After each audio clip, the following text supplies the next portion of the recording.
जब दरियाए नील का पानी खून बन गया, 7 दिन तक मिस्र की जमीन खौफ से लरजती रही। पानी की हर बूंद खून बन चुकी थी। लोग प्यास से तड़पते रहे और फिरौन के महल में भी बदबू और खौफ छाया रहा। मगर जब अजाब खत्म हुआ, फिरौन ने अपने वजीरों से कहा, मैंने मूसा को शिकस्त दे दी, देखो सब ठीक हो गया। लेकिन वो नहीं जानता था कि अल्लाह का अगला हुक्म नाजिल हो चुका है।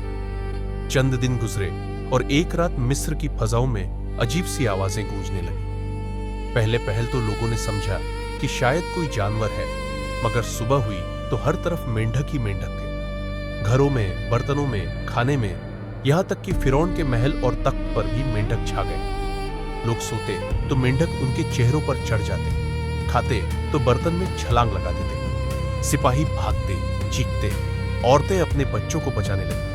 शहर की गलियां मेंढकों से भरी पड़ी थीं और हर तरफ से शोर, बदबू और खौफ की कैफियत थी। आखिरकार फिरौन बर्दाश्त न कर सका। वो चीख उठा, मूसा अलैहिस्सलाम को बुलाओ, फौरन बुलाओ। हजरत मूसा अलैहिस्सलाम आए। फिरौन ने आजिजी का इजहार करते हुए कहा, ए मूसा अलैहिस्सलाम, अपने रब से दुआ करो, ये मेंढक हटा दे। मैं तुम्हें और तुम्हारे रब को मान लूंगा। हजरत मूसा अलैहिस्सलाम ने दुआ की। अल्लाह ने अपनी रहमत से अजाब हटा दिया। कुछ दिनों में मेंढक खत्म हो गए और मिस्र में फिर सुकून छा गया। मगर जैसे ही अजब टला, फिरौन ने हंसते हुए कहा, देखा, ये सब जादू था, मैं किसी खुदा को नहीं मानता।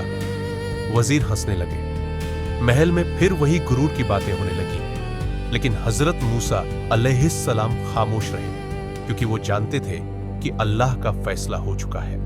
तब आसमान से आवाज आई, ये कौम ईमान नहीं लाएगी। उन पर एक के बाद एक निशानी जाहिर होगी, ताकि दुनिया जाने कि मैं रब हूं और जालिम कभी कामयाब नहीं होते। पूरी जमीन पर खौफ, बदबू और अंधेरा।